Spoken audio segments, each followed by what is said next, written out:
It's not that they want to go as much as they feel they have to. On a long, grueling bus ride to march, protest, and protect. We decided to attend the march in DC because I think it has a relevance that the Toronto march doesn't have. We should double check the weather. Like so many who signed up to go to Washington, Krista Oliver and her daughter Olivia are first-time activists and reluctant ones. It doesn't feel like inspired as much as horrified.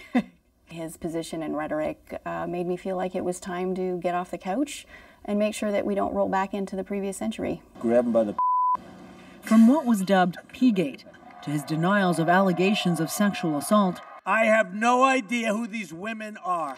You've called women you don't like fat pigs?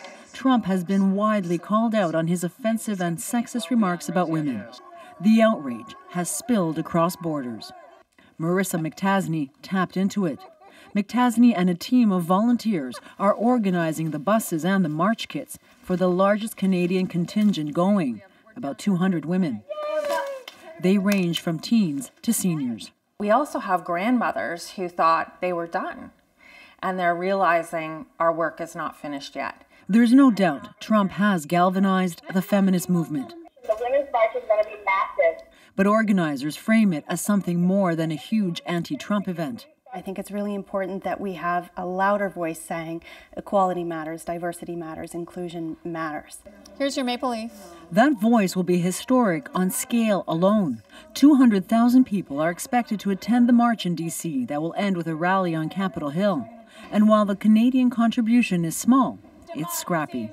This is what democracy looks like. Show me what democracy looks like. And organizers say every demonstrator counts. The incoming president seems to respond to things like ratings and popularity, and maybe numbers will speak to him as nothing else seems to. It's why 18-year-old Olivia Alexander jumped at the chance to join her mom. Just as a young woman, going out to Washington and being able to voice my opinion, I don't know, it feels weirdly uplifting, like I'm trying to make some change. Let's do it together. It's empowering already, and they plan to chronicle it all on Instagram, including the 2 nights they'll spend on a bus, getting there and back.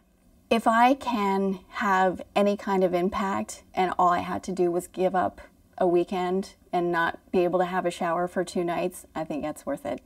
Worth it, they say, if it means being part of a voice that refuses to be silent and only intends to get louder. Joanna Brumeliotis, CBC News, Toronto.